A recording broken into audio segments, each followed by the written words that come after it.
Kalian baru selesai merakit PC dan bingung mau beli licensing Microsoft Windows di mana? Mungkin Yutuki.com solusinya. Yutuki.com adalah sebuah website yang menjual lisensi key Microsoft Office ataupun Microsoft Windows dengan harga hanya $10 doang.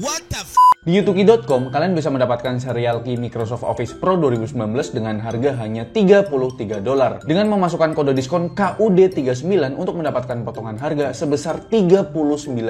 Serta Microsoft Office 2016 Pro dengan harga hanya $23.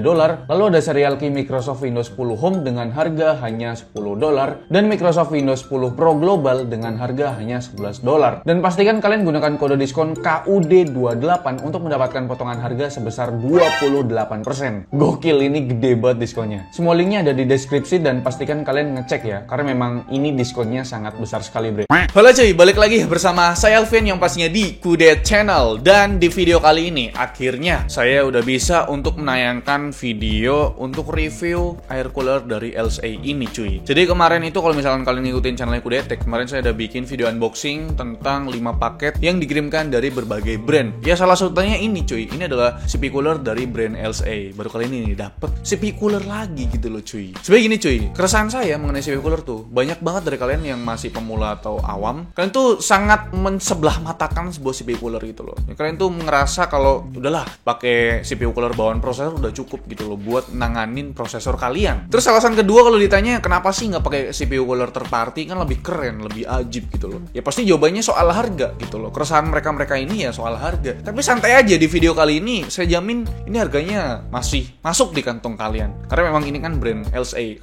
Kalian tahu juga brand LSA juga termasuk brand yang bisa dibilang harganya amat terjangkau, masuk kantong Kereore juga gitu loh cuy. Ya singkatnya, brand LSA sendiri adalah sebuah brand peripheral yang asalnya dari Tiongkok, yang dulu itu udah berdiri dari 10 tahun. Udah lama juga gitu kan. Dan uniknya cuy, sebenarnya di awal masa perusahaan ini dia tuh lebih berfokus pada hal yang berkaitan dengan thermal, tapi di lingkungan industrial atau pabrikan gitu. Dan sampai akhirnya mereka ini terjun ke pasar PC desktop yang semakin berkembang karena meningkatnya permintaan cooler atau peripheral di PC desktop cuy. Dan balik lagi ke coolernya si LSA ini adalah LSA M120D yang merupakan lini mid range-nya cooler LSA ini cuy, yaitu Max Series. Dan sekedar info tambahan, untuk high end-nya seriesnya si LSA ini adalah Extreme Series-nya. Jadi kalau Max Series itu adalah mid range-nya lah gitu loh. Ada low end-nya juga. Oke, jadi itu informasi singkat dari brand LSA ini, dan sekarang langsung aja kita masuk ke review dari LSA M120D White Edition-nya. Oke, di paket pembeliannya kita dapat unit air cooler lengkap dengan fan dan kabel-kabelnya cuy. Lalu ada mounting bracket, back panel, backplate beserta baut dan murnya, thermal pasta sasetan, dan yang paling penting adalah user manualnya cuy. Kembali lagi ke unit LSA M120D ini, termasuk air cooler yang berjenis tower radiator ya cuy. Secara keseluruhan berdimensi panjang 136 mm kali lebar 102 mm kali tinggi 157 mm. Lumayan tinggi juga nih cooler. Jadi buat kalian yang berminat dengan LSA M120D ini, wajib memastikan CPU clearance casing kalian lebih dari 160 mm ya cuy, biar aman dan nyaman. Untuk pilihan warnanya yang tersedia cukup beragam, mulai dari transparan, pink, hitam, dan putih. Kalian bisa pilih sesuai dengan tema PC kalian. Saya sendiri dikirimin unit yang berwarna putih.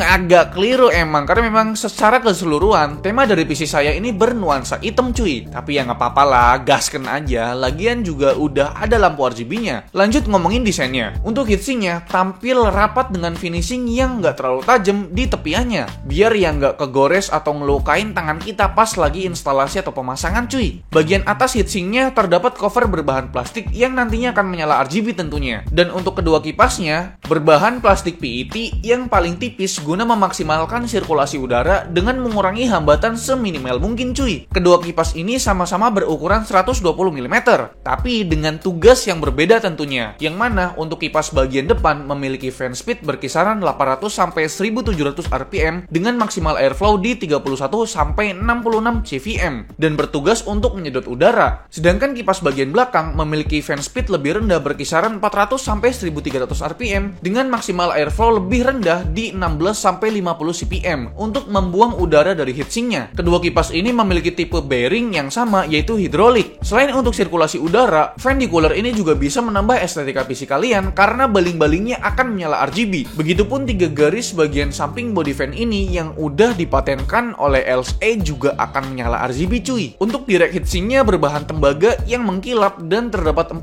heat pipe yang langsung bersentuhan dengan prosesor guna pendinginan maksimal. LSA M120D ini support dual platform yaitu Intel dan AMD. Berikut detail lengkapnya. Untuk AMD, pertama udah support soket Threadripper 4 cuy. Lanjutnya ada soket AM4, AM3, FM2+, dan AM1. Dan untuk support Intel, pertama ada support soket 775, 1150, 1151, 1155, 1156, 1366, dan terakhir 2011. Oke cuy, itu dia pembahasan dari CPU cooler LSA M120D tadi, yang mana memang kalian bisa lihat sendiri kita udah dapet 2 kipas berukuran 120 mm dan dia udah nyala-nyala RGB. Dan pastinya RGB-nya udah bisa dikontrol lewat software yang ada di motherboard kita. Tapi sayangnya kalau misalkan motherboard kalian nggak support RGB sync, ini RGB cuma bisa nyala-nyala doang, tidak beraturan karena memang tidak ada RGB controllernya cuy di paket pembeliannya. Dan yang udah saya bilang tadi, kita udah mendapatkan 2 kipas, tapi masing-masing kipas itu punya fungsi yang berbeda. Dan dari kedua kipas yang punya fungsi yang berbeda tadi cuy, itu di bagian belakang kipasnya ini, itu untuk mata kipasnya berlawanan arah pastinya. Dan keresahan yang ingin saya sampaikan tentang cooler LSA M120D ini tentang pemasangannya. Sebenarnya pemasangannya gampang cuy, nanti ada video pemasangannya. Tapi di sini untuk kipasnya ini dia itu nyambung ke bagian heatsinknya karena memang ada cover frame di bagian atasnya. Itu saya belum mengerti gimana cara ngelepasnya gitu loh cuy. Jadi nanti kalau misalkan nih mau di maintenance gitu, ini bakalan susah buat dibersihin. Ya memang tinggal dilepas aja kipasnya, cuma kan masih terhubung di dalam heatsinknya gitu loh. Terus kalau misalkan kita mau ganti bracket nih, ini kan saya pakai soket AM4 punyanya AMD Ryzen. Kalau misalkan kita mau ganti ke Intel, jadi ya kita harus ngelepas dulu kipasnya, terus harus ngelepas dulu baut-bautnya itu, terus baru pasang bracket Intelnya. Ya menurut saya itu sangat merepotkan gitu loh cuy. Dimana ya kipasnya nggak bisa lepas, jadi ngeganggu banget pas melakukan pemasangan atau pelepasan gitu loh. Ya mungkin itu aja sih keresahan yang ingin saya sampaikan tentang cooler LSA M120D tadi. Yang lainnya sih udah aman. Jadi sekarang langsung aja kita masuk ke video pemasangannya, gimana sih cara masang cooler LSA M120D ini. Ya dari semua cooler yang udah pernah saya review, mungkin ini yang paling gampang gitu loh cuy kalau misalkan kalian baca manual booknya. Oke, ini dia untuk video pemasangan atau instalasi cooler LSA M120D ini. Oke cuy,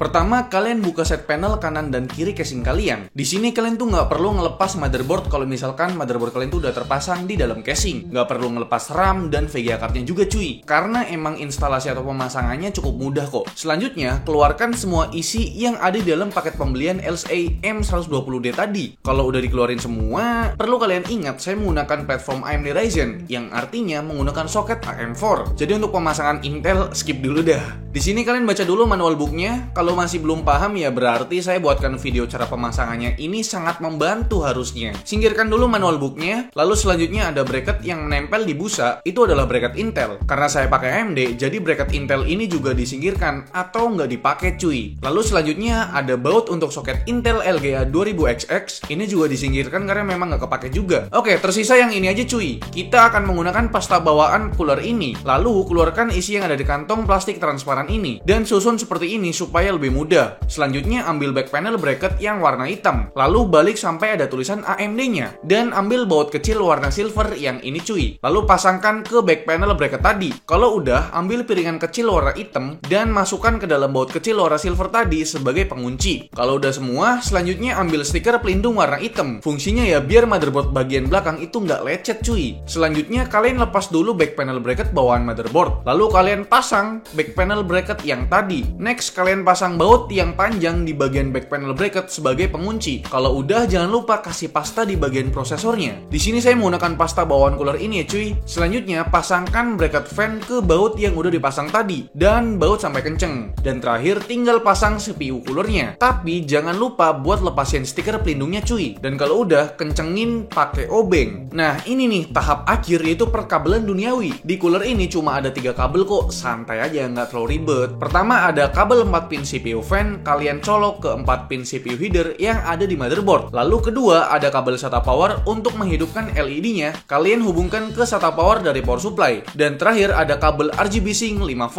Tapi kok ada 2 ya cuy? Pertama tuh ada RGB sync male dan RGB sync female. Gunanya RGB sync female adalah kalau misalkan pin RGB sync header yang ada di motherboard udah kepake semua, RGB sync female dari cooler ini bisa menjadi converter supaya pin RGB sync header motherboard bisa digunakan dalam menggunakan dua kabel RGB sync. Pertama, kalian lepas dulu kabel RGB sync yang udah terhubung di motherboard. Lalu selanjutnya, kalian hubungkan dengan kabel RGB sync cooler ini ke pin RGB sync header di motherboard. Dan kabel RGB sync yang dilepas tadi, kalian hubungkan ke kabel RGB sync female dari cooler LCS ini cuy. Dan kelar dah. Tinggal dihidupin aja tuh, udah nyala-nyala RGB kan? Oke bre, itu dia untuk video instalasi atau pemasangan air cooler LSA M120D White Edition ini. Dan sekarang kita akan ngebahas untuk performanya nih, gimana nih. Kalau untuk nyala-nyalanya kan udah jelas ya, kalian bisa lihat nyala-nyalanya terang ya, di bagian cover frame itu nyala RGB, di bagian tengah fan-nya juga nyala RGB, dan itu menyebar untuk nyala RGB-nya gitu loh. Dan untuk nyala-nyalanya tidak menyakitkan mata ya. Jadi untuk performance-nya sekarang akan saya bandingkan dengan CPU cooler bawaan prosesor AMD Ryzen ini cuy. Yang mana untuk performanya ya biasa aja, karena CPU cooler bawaan ya difokuskan untuk base clock doang gitu, nggak bisa buat overclocking gitu loh cuy. Jadi di sini saya menggunakan prosesor AMD Ryzen 5 dan saya akan tes untuk overclocking sampai speed 4,4 GHz cuy. Jadi ya langsung aja kita lihat untuk pengujian performance-nya ya. Oke, pertama kita ngomongin soal idle temperaturnya. Di sini untuk cooler bawaan prosesor itu suhu idle-nya di 46 derajat Celcius. Sedangkan untuk CPU cooler LSA M120D White ini untuk suhu idle-nya berada di 37 derajat Celcius. Gila sih, ini untuk suhunya rendah banget ya untuk idle-nya. Selanjutnya kita akan tes untuk bermain games GTA 5 di settingan 1080p Ultra. Ya kalian bisa lihat sendiri pas tidak di overclock 3,6 GHz 1,2 volt. Untuk suhu idle-nya di cooler bawaan itu 63 derajat Celcius. Sedangkan untuk CPU coolernya LSA M120D ini adalah 48 derajat Celcius. Bedanya jauh banget. Dan yang terakhir ini overclock 4,4 GHz 1,35 volt. Untuk CPU cooler AMD Ryzen menyentuh di 83 derajat Celcius. Sedangkan untuk CPU coolernya LSA M120D ini masih aman di 67 derajat Celcius. Tapi kenaikannya lumayan jauh ya, dari 53 ke 67 karena memang voltasenya juga ditingkatkan lagi. Next ada games Far Cry 5 1080p Ultra. Di keadaan tidak di overclock, CPU cooler AMD Ryzen ini udah menyentuh di 65 derajat Celcius. Sedangkan untuk CPU coolersnya LSA M120D ini masih aman enjoy di 50 derajat Celcius. Nah, di keadaan overclock 4,4 GHz 1,35 volt, CPU cooler AMD Ryzen ini naiknya lumayan jauh di 81 derajat Celcius. Sedangkan untuk LSA M120D masih aman enjoy di 67 derajat Celcius cuy. Next kita tes untuk Cinebench R20 5 kali loop ya. Di keadaan tidak di overclock, udah kelihatan ya CPU cooler bawaan Ryzen ini udah nggak sanggup lagi cuy. Berada di 81 derajat Celcius. Sedangkan untuk coolernya si LSA M120D masih aman enjoy di 62 derajat Celcius. Dan pada saat di overclock ke 4,4 GHz 1,35 volt barulah CPU cooler AMD Ryzen udah nggak bisa lagi nanganin Cinebench R20 5 kali loop karena memang dia langsung error atau blue screen ya cuy ya. Sedangkan untuk CPU coolernya LSA M120D masih bisa bertahan di maksimal 82 derajat Celcius. Tidak ada blue screen sama sekali. Next untuk pengetesan Realbench HW-Bot yang lebih parah lagi nih harusnya ya. Pada saat tidak di overclock 3,6 GHz, CPU cooler bawaan Ryzen udah kelihatan panasnya di 84 derajat Celcius. Sedangkan untuk LSA M120D masih aman enjoy di 65 derajat Celcius cuy. Dan terakhir di speed 4,4 GHz 1,35 volt, CPU cooler AMD Ryzen tidak bisa menangani lagi atau overheat. Sedangkan untuk LSA M120D masih aman enjoy di 84 derajat Celcius, tidak ada overheat sama sekali ya. Dan terakhir ini saya tes lebih parah lagi, yaitu stress test AIDA 64 Extreme selama 10 menit. Pada saat tidak di overclock, CPU cooler AMD Ryzen tetap di 82 derajat Celcius, sedangkan LSA M120D di 63 derajat Celcius. Pada saat di overclock 4,4 GHz 1,35 volt, barulah berasa nih ya CPU cooler AMD Ryzen menyentuh titik tertingginya di 110 derajat Celcius dan abis itu langsung blue screen. Sedangkan untuk LSA M120D barulah berasa panasnya karena memang dia menyentuh di 100 derajat Celcius untuk pengetesan stress test AIDA 64 Extreme selama 10 menit cuy. Oke cuy, setelah kita ngelihat untuk performance-nya dari segi suhu ya, untuk CPU cooler LSA M120D ini untuk bermain game masih aman enjoy walaupun kita overclock ke 4,4 GHz. Itu nggak sampai menyentuh di 70 derajat Celcius cuy, walaupun udah di overclock 4,4 GHz. Tapi pas pengetesan stress test ya, ini skenario yang sangat parah banget. Jadi CPU-nya atau prosesornya itu bener-bener tersiksa banget cuy. Dia itu untuk pengetesan 4,4 GHz 1,35 volt itu nggak sanggup karena memang dia menyentuh di 80 derajat Celcius cuy, walaupun memang tidak blue screen ataupun overheat ya. Tapi memang untuk CPU coolernya AMD Ryzen ini udah nggak sanggup lagi cuy, udah nggak sanggup lagi dia ngejalanin 4,4 GHz. Orang di awal aja pas tidak di overclock 3,6 GHz, dia udah menyentuh 80-an derajat Celcius untuk CPU cooler AMD Ryzen. Tapi untuk CPU coolernya LSA M120D ini masih aman enjoy ya, karena memang dia itu masih menyentuh di 70-an derajat Celcius gitu loh, untuk pengetesan overclock 4,2 GHz gitu loh. Jadi kesimpulan yang saya bisa bilang untuk performance LSA M120D ini, dia tuh bisa menangani prosesor AMD Ryzen 5 3600 pas di overclock. Tapi dia nggak bisa sampai 4,4 GHz, dia cuma bisa maksimal di 4,2 GHz. Karena memang suhunya udah menyentuh di 80-an derajat Celcius kalau misalkan kita masuk overclock 4,4 GHz cuy. Apakah LSA M120D ini worth itu untuk dibeli? Dari segi harga nih kita ngomongin. Untuk harganya masih dalam wajar kantong ya, karena memang harganya sekitar 500 ribuan, lebih tepatnya 515 ribu rupiah. Kita udah mendapatkan CPU cooler tower yang dia tuh dapat 2 fan. Apalagi dia udah RGB dan RGB-nya udah RGB Sync. Bisa kita kontrol lewat software motherboard yang udah kita miliki. Oke, jadi itu dia video review dari saya atau ulasan dari saya tentang CPU cooler LSA M120D. Jadi menurut kalian gimana? Coba tulis di kolom komentar. Jadi itu dia video review dari saya. Semoga kalian suka. Like video ini kalau kalian suka, dislike kalau nggak suka, dan jangan lupa untuk tekan tombol subscribe yang warna merah kalau misalkan kalian belum subscribe channel ini. Saya Alfian selaku host di channel ini mengucapkan terima kasih. Sampai jumpa di lain video. Bye bye. Mati nih.